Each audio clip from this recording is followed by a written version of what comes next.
outset, good morning and welcome to all the professors of the technical universities.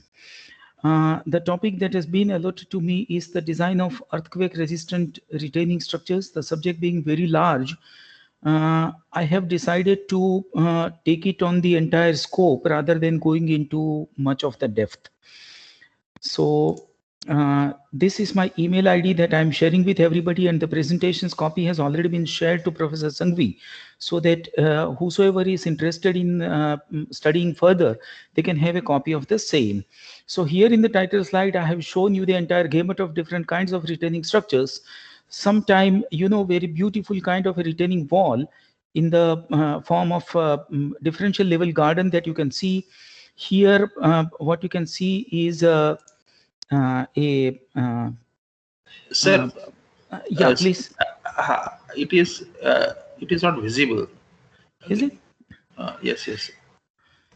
So 1 minute.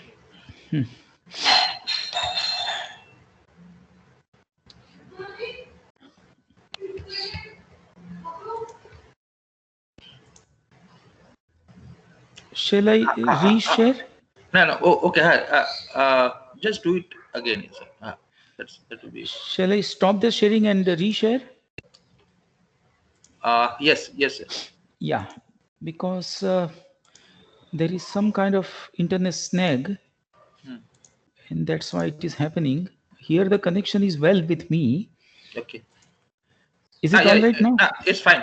Absolutely fine now. So in the title slide, on the one hand, you can see a beautiful kind of a garden wall making differential level garden.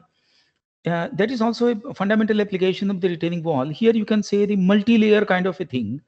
And you will be astonished to learn that, the third tier or the second tier does not have the foundation laid up to the ground. And that is the real beauty of the, principle of the retaining structures. So how do they retain the wall and how do they retain some other structure? So that is the real beauty that I shall take you into subsequent slides. Here, the beautiful bridge that you can see and the abutments, they are the classical applications of the retaining structures that we see everywhere. Here, apparently looking very dirty a wall, but how useful it is for the livelihood of the people that you can see. It is a seawall actually.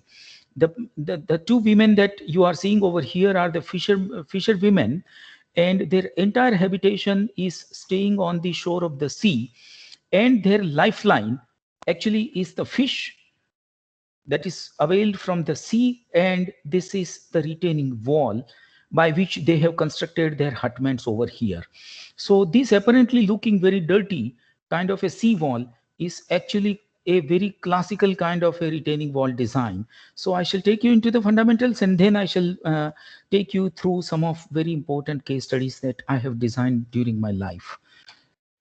This is what mechanisms for the earth retaining you can envisage are like this.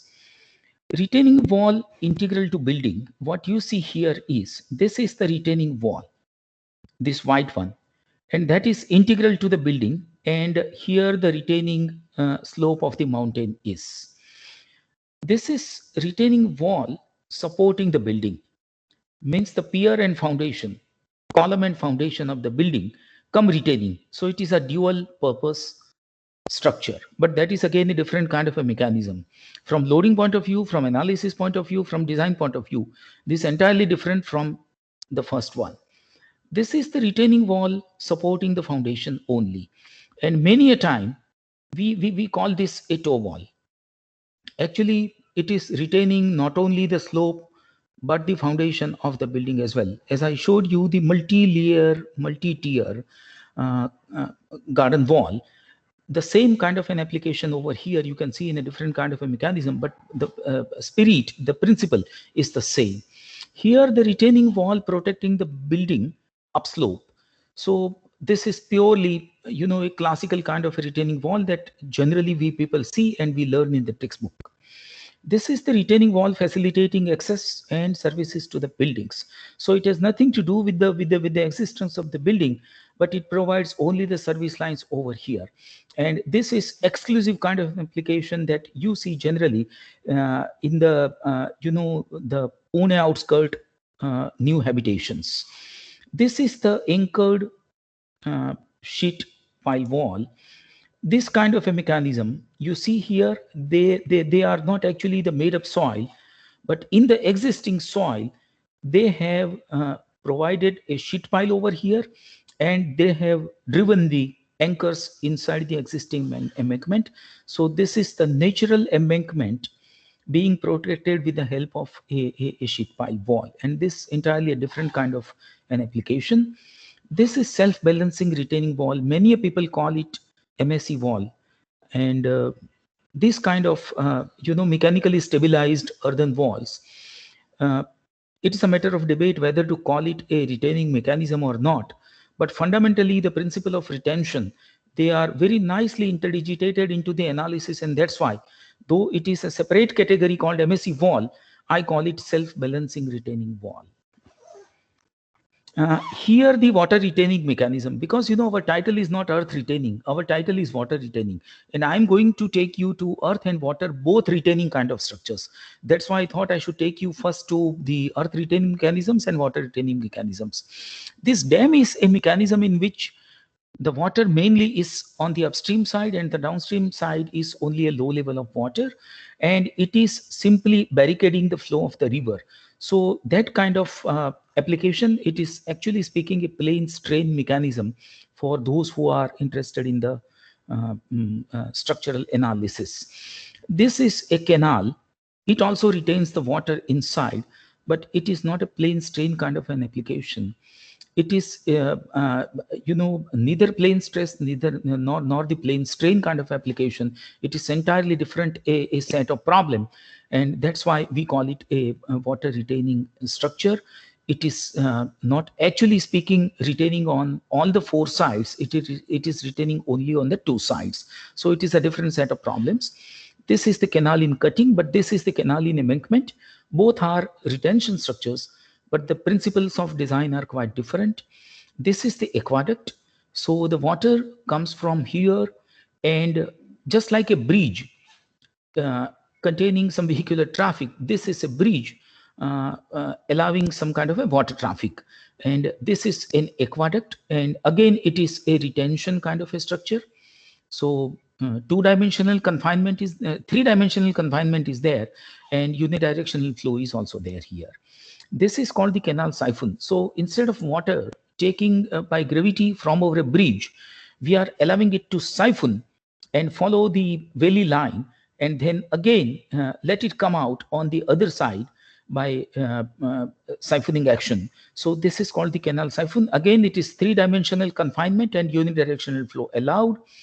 This is somewhat, a carry flocculature or a sumping cutting. This is again a what you can say complete confinement on all the sides. This is the sump resting on the ground. It is a different, this one is in the cutting and this one is resting on the ground. So only the periphery is confined. So two-dimensional confinement is there over here.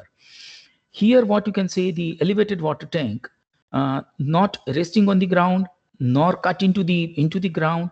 It is taken overhead, and the design principles of this kind of confinement are quite different because in the earthquake resistance, you have to undergo the modal analysis of these kind of tall structures. So mechanisms are having some kind of similarities, some kind of differences, but still the design principles applied over here are unique in each of the cases. So these are the systems.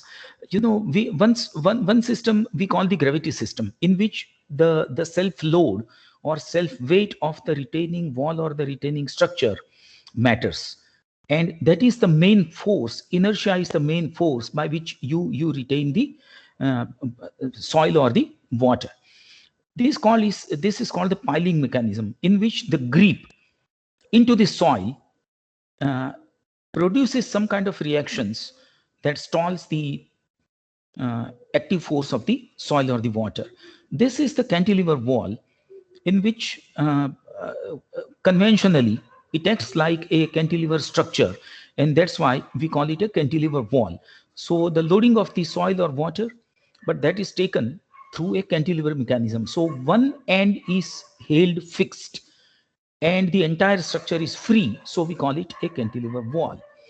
This is called the anchored wall, in which some kind of piling or gripping is also there, but mostly the resistive force is derived out of the anchors driven into the soil, that is the natural soil, and that's why this is called the anchoring mechanism.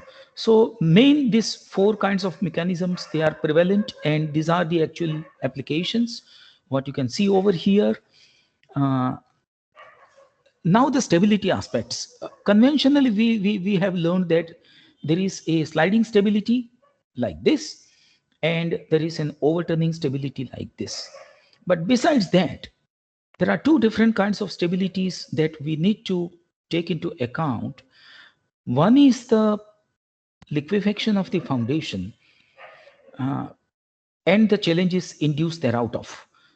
So the stability challenge induced by liquefaction of the foundation. So this is the foundation liquefied and the entire wall has been destabilized, not only from sliding and overturning point of view, but vertical sinking point of view as well. So this is third kind of, and the fourth kind of, that is mostly associated with the liquefaction, or even without liquefaction. In some cases it may occur if the foundation is not strong enough, the bearing capacity is not strong enough, and that is called the global slip circle failure.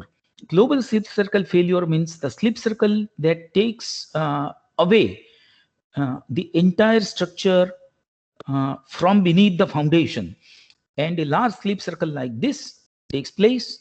The entire foundation is also dislodged along with the structure, and that is called a global slip circle kind of a failure. Because liquefaction induced failure and the global slip circle induced failure, they normally happen together. I have not distinguished the two diagrams over here. So the seismic behavior of the retaining wall, that mainly depends on the total lateral earth pressure that develops during the shaking of the earth. And what is the most important is the transient dynamic pressure induced by the earthquake. That is the most important force. So long as the water retention structures are concerned, the combined forces, that is the dynamic earth pressure plus dynamic water pressure, both have to taken into account. So the static pressure is also going to be subjected, going to subject your structure. In addition, the dynamic pressure. So in the real earthquake, the static pressure plus dynamic pressure is going to affect your structure, and that's why static pressure cannot be neglected in the design of any retaining structure. It is quite significant. So the loading may include surcharge, saturation, and submergence, and accordingly the stability is required to be analyzed. So all the four case studies related, all the four load cases or the failure cases from stability aspects are required to be properly understood and analyzed by the designer. Static theories, what is the gist of the static theories? I always say that static theories idealize the backfill conditions and failure phenomena and consider forces which are not varying with the time, and that's why we call them the static theories, because they consider all the forces, destabilization forces as well as stabilizing forces, which are static by nature, means they are not varying with the time, and that's why we call them the static theories. But anyway, idealization of the backfill conditions and failure phenomena are the real spirit of these static theories. So the first static theory that we have learned actually is the Coulomb's theory, that was introduced by Coulomb in 1776, and that is also called limit equilibrium theory, because the entire equilibrium is taken into our conventional limit theory. Today, much convergent with the limit theories, because in the design, the limit state method has also come into existence. But actually speaking, the limit theory was introduced first by Coulomb in 1776, and he introduced in the form of limit equilibrium theory, because all the forces, they are taken into equilibrium, and that is how the structure is assumed to have maintained its equilibrium. But he has also applied the limiting theory to it, and that's why it is called the limit equilibrium theory. This theory considers basically the failing as a free body. This is the failing soil block. This has been taken as a free body in order to determine the limiting horizontal earth pressure. So this is called the free body. And he has assumed that the failure plane is almost diagonal in the shape, and that is linear. And he has given us the free body diagram like this: active pressure and pressure pressure. But mainly he has focused that the effective uh, lateral earth pressure is a function of effective vertical pressure. And he has also propounded that the relationship is mostly linear. And this relationship linear, he has assumed because he has taken the failure plane as diagonally linear. But his theory fundamentally has been taken as the basis by all the advances into the static and pseudodynamic theories. So he has done a very landmark kind of a work, and from over his milestone, people have traveled along. In his theory, these are the assumptions that the soil is isotropic and homogeneous, and that has the internal friction as well as cohesion, and the rupture surface is plane, it is planar, and it is mostly diagonal. So the triangular wedge is formed in the case of failure just behind the retaining wall that has been. And all other assumptions, they are very very classical, so I'm not going into those details because you have all taught so many people the same thing. So these are the fundamentals. So this is the active coefficient, and this is the passive coefficient. But his fundamental work unforgettable, and his extensions I'm going to take you through in the subsequent slides. Then the Rankine theory in 1857. Fundamentally speaking, Rankine has done one fundamental work. He has simplified the process. The Coulomb's theory is also good enough, but that process is quite simplified by Rankine. And if you see the Rankine's equations, they are so simplified. Otherwise, the assumptions that Rankine has taken, are little bit different. He has assumed homogeneous cohesion-less backfill, whereas Coulomb has taken into his assumption a cohesive soil along with the angle of friction. But the basic advantage in the Coulomb's theory is that even if the soil is cohesion-less, you can eliminate the contribution from the cohesion into his equation, and that is how you can reduce to Rankine's theory. But Rankine has given you fundamentally a very simplified process, and that's why Rankine's theory is widely applied in the world. So he has idealized too much of the things. But anyway, simplified approaches are people, and people normally catch it very widely, very speedily. Then some variants into both the theories, that is the Coulomb's theory and the Rankine's theory. If you see here this retaining wall and the failure, the triangular force diagram, normally we take that the force that is applied, destabilization force from the active soil, as per triangular theory, that is 1/3 from the base height. That is what both of them have said, be it Rankine or be it anybody else. But they take 1/3 from the height. Whereas if you see here, this curvature, it depicts the compaction and arcing. So this effect of the compaction and arcing is duly taken into account. And then what is worked out is that the actual horizontal force from the active side is applied as at 0.4 h and not the 1/3 h, and that has been accepted by ASTO 1998, and thereafter it has been a general practice by the designers to take it 0.4 h from the bottom of the foundation. This gives you some kind of additional safety. The lever arm for destabilizing moment Instead of 0.33, when you take 0.4, obviously you'll be getting some more moment. And that's why you will be making the structure somewhat more safer. So that is the basic spirit behind. But this 0.4H has now been almost universally accepted. This has been the trial wage method accepted by the New Zealand Ministry of Works and Development into their design manual. What you can say, the angle of this wall in the contact of the earth, that may vary, and the same way from actual detailed soil testing, you can you can better estimate the failure plane. If you have these ideas, then better to go for the force polygons and have polygons according to the wedge theory, that is called the trial wedge. So different planes you have to take as a trial basis, and then you have to construct a force polygon, and then you work out an appropriate force polygon that is applicable to your case, and you design it for. This is somewhat, partly theoretical, partly practical kind of an approach, and this is also very much in the vogue nowadays. So these are the variants in the static theories. In the practice, actually, modified static and dynamic theories, that is pseudo-static and pseudo-dynamic, are applied. Neither purely static theories are applied nor purely dynamic theories are applied. There are different reasons for. As I told you, pure static methods, they idealize so many things, and too much of idealization, sometimes that underestimates the force or much overestimate the forces.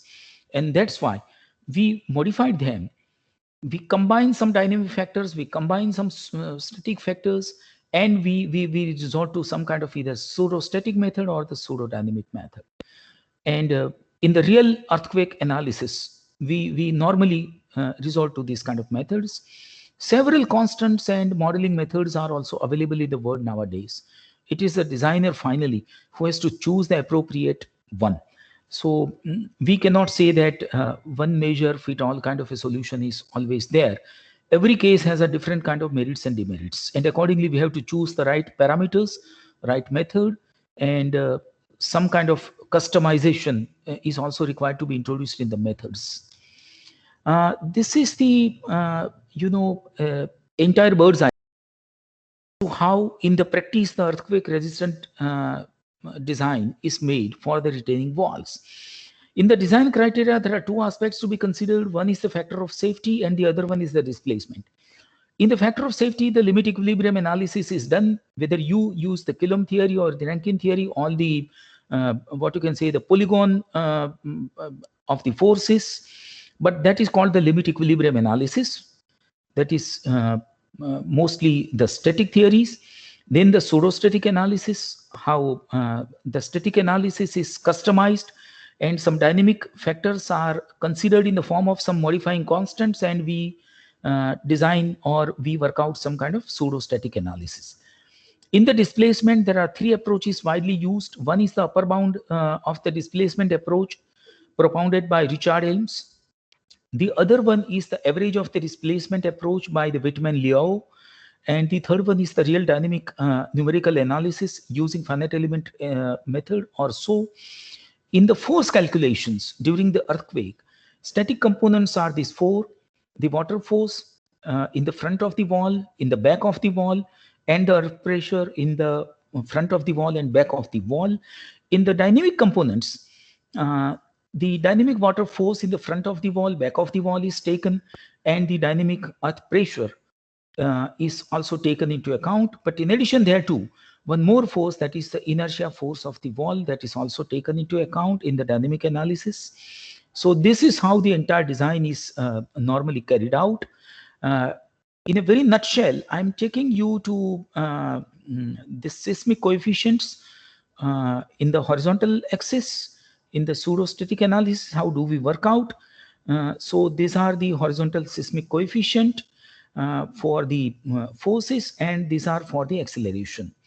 That entire seismogram and the accelerogram, they are reduced into this one parameter, That is the maximum acceleration, and for that we design it. But here one limitation is there, that uh, in case you have analyzed for the maximum acceleration and it has stood the maximum acceleration at a particular point of time, but that has undergone some kind of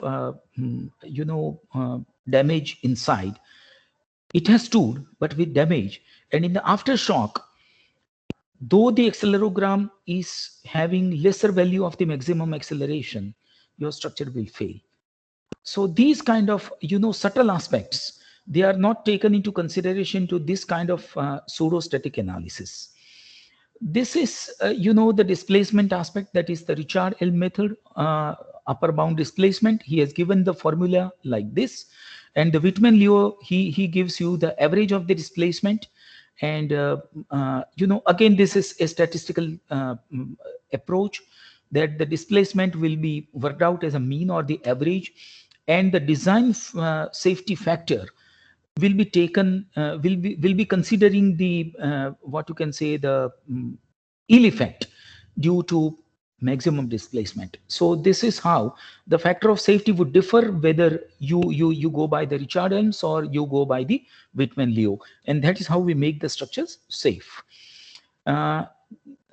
Here in the dynamic earth pressure, usually we use the Mononobe Okabe method, that is extension of the Coulomb's theory, as I told you in the first slide, while introducing the Coulomb's theory, that so many people have extended his theory.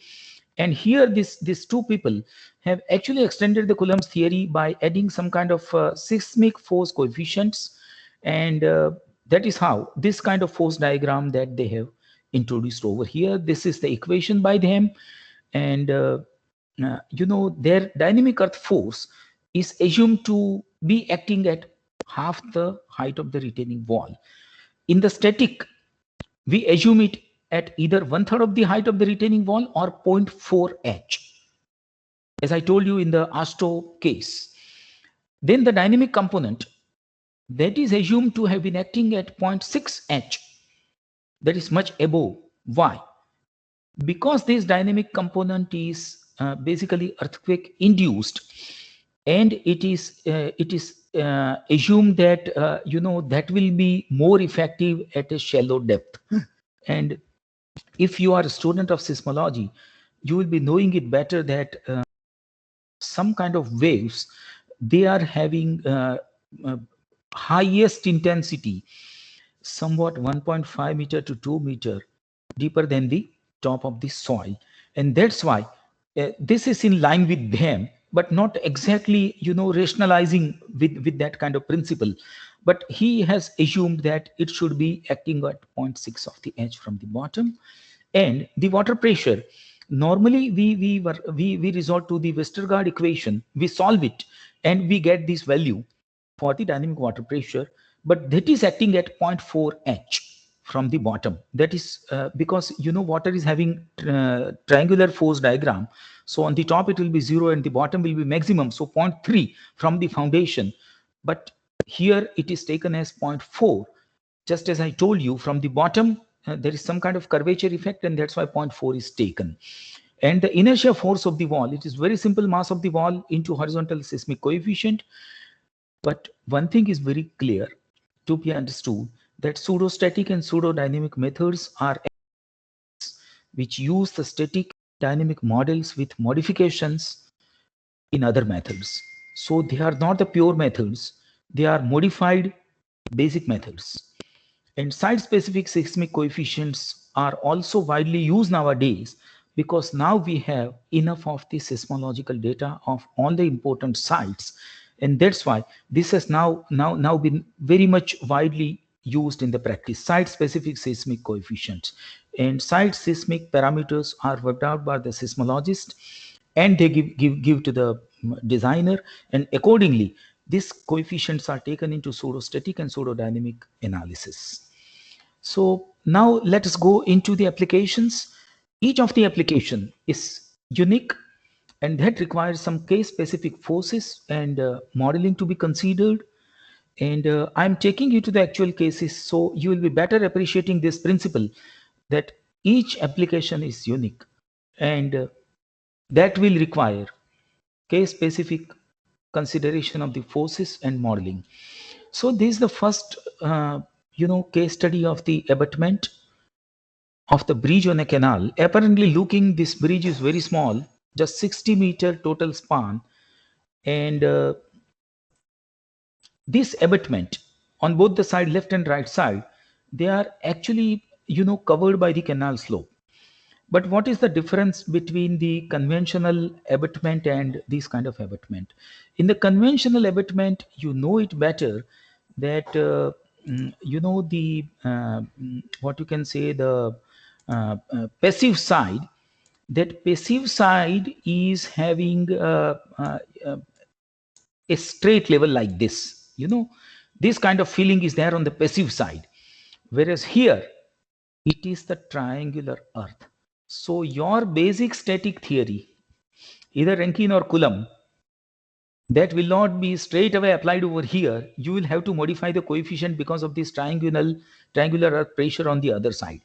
Moreover, the saturation is not assumed by any of the static theory on the passive side, whereas here it is a saturated triangular earth pressure, and that's why your static theories are required to be modified because of this kind of situation. So apparently looking, this abutment is very simple, but analysis and design point of view, none of the theory can be directly applied to this kind of cases.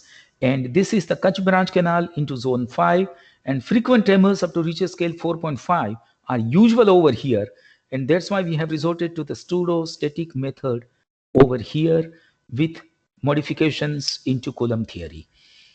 Now I am taking you to another case study. Very interesting case studies I have.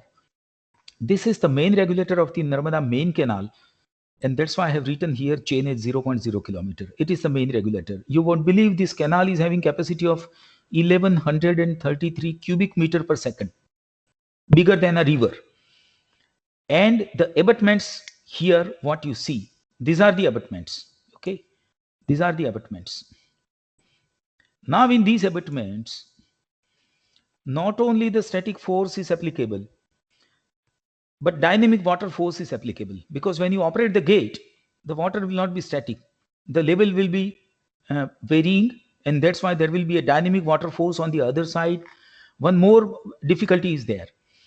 When the gates are closed, water levels on both the sides, upstream and downstream side, they are too different. And the difference is also drastic, not a simple difference or a minor difference.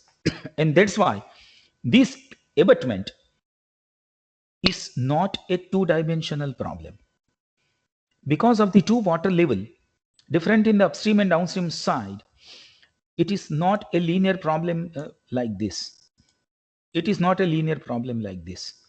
Here the water level is this one, and here if you see in the upstream, the water level is right up to this point.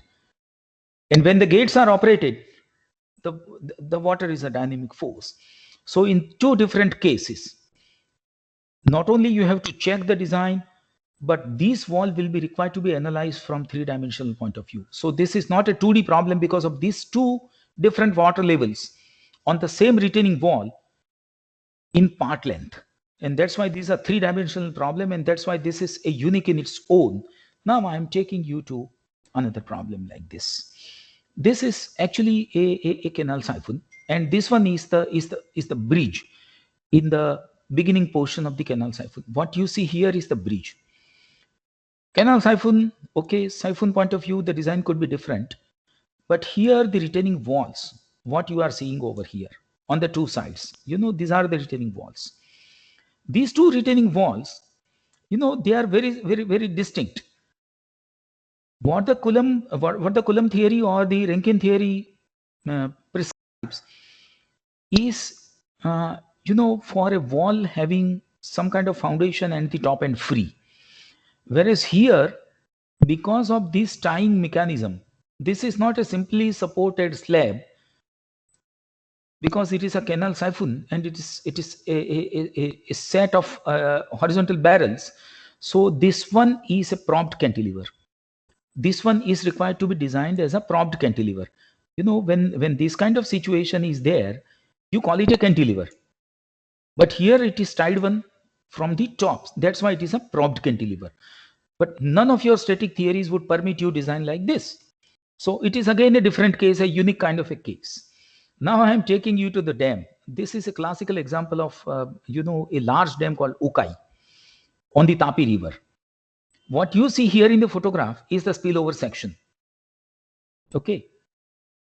On this side, what you see is the hydropower station.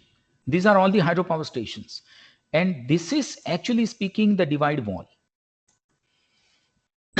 between the main river gorge and the tail race of the hydropower station. On this side, there are earthen embankments or the earthen dams, whatever you call them. Now,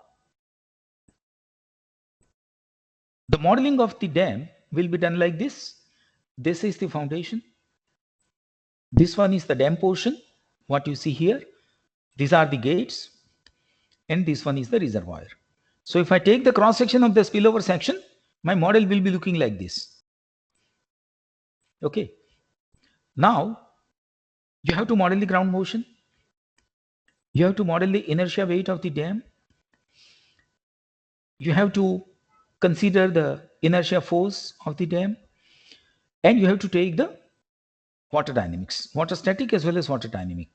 But so long as the gates are concerned, they will be acting completely different manner, in a completely different manner as compared to the dam's behavior. So long as the dam's analysis is concerned, we normally use the momentum balance introduced by von Karman. This momentum balance method, it is again an approximate method, but it considered, the strip by strip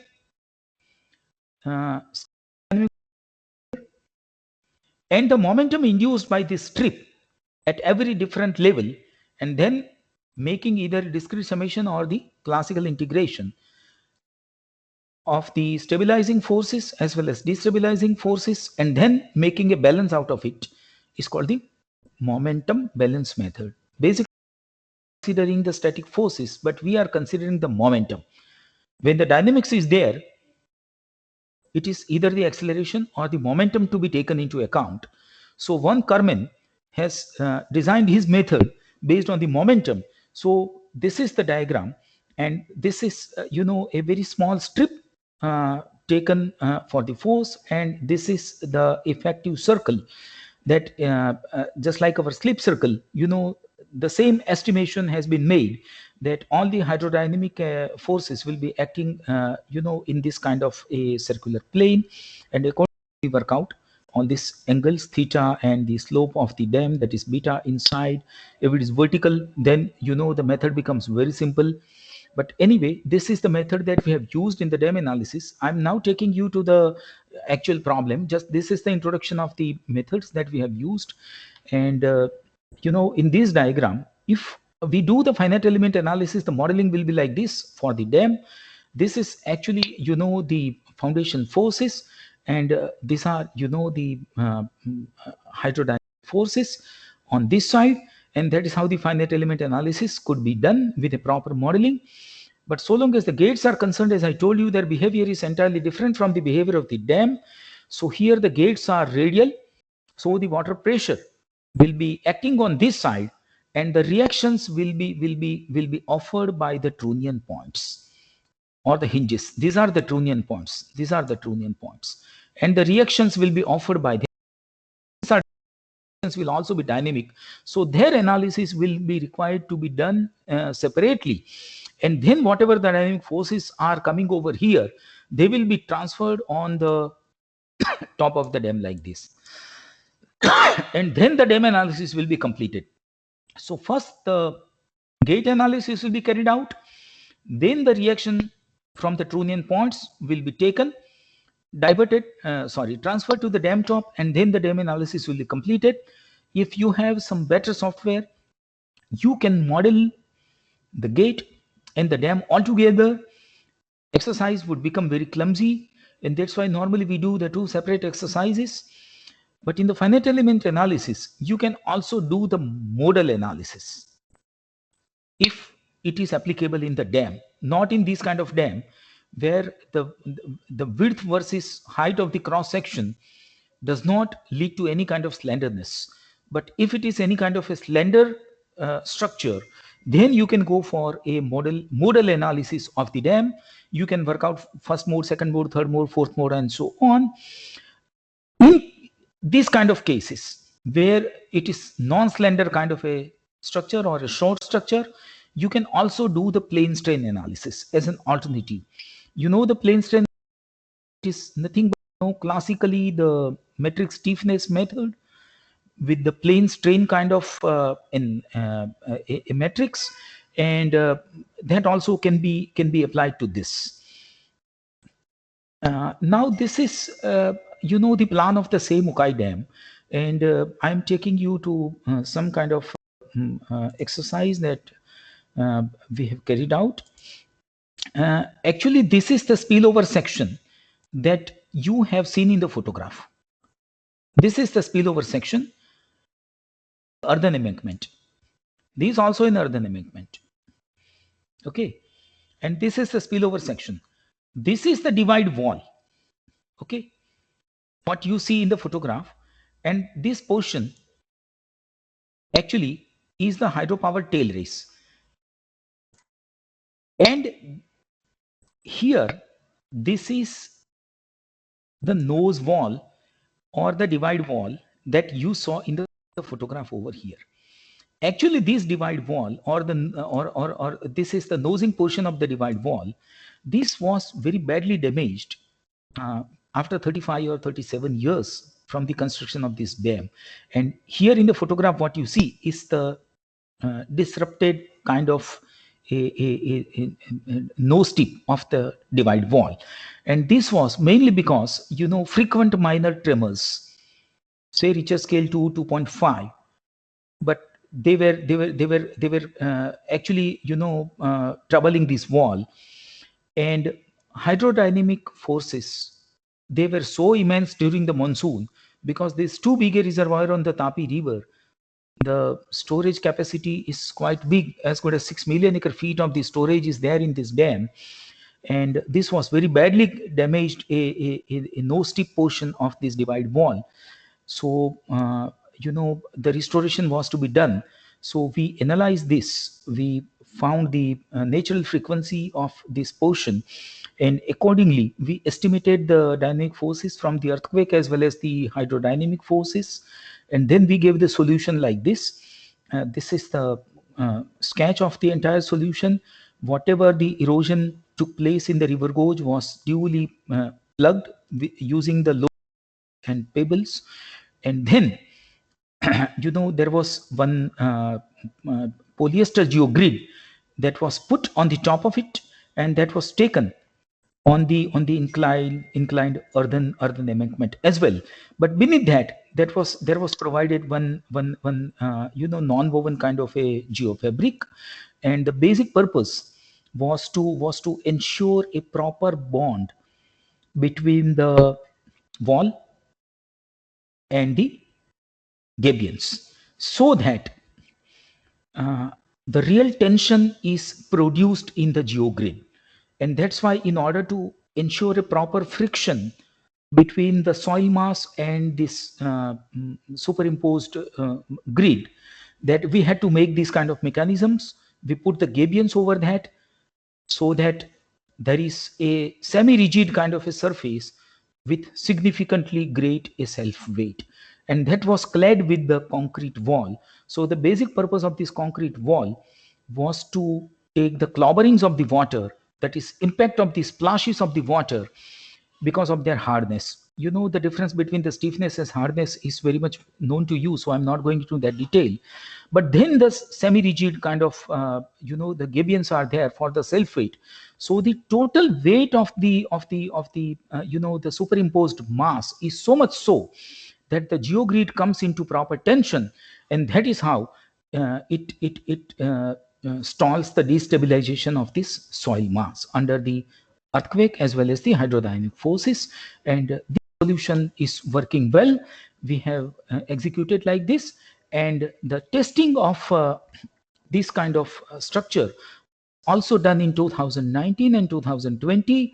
There is 6.5 lakh cubic of the flood that is being released from this uh, spillover section that you can see over here. And this is the the restored portion of the nosing of this divide wall that has worked so well. And that is how we amply use the geosynthetics into the retaining mechanism, restoration of the retaining mechanism, and they perform much better than our conventional solution. That is what we have learned over a period of time. This is another case study of the main canal of Narmada that was that actually failed in 2006. And you can see here this section.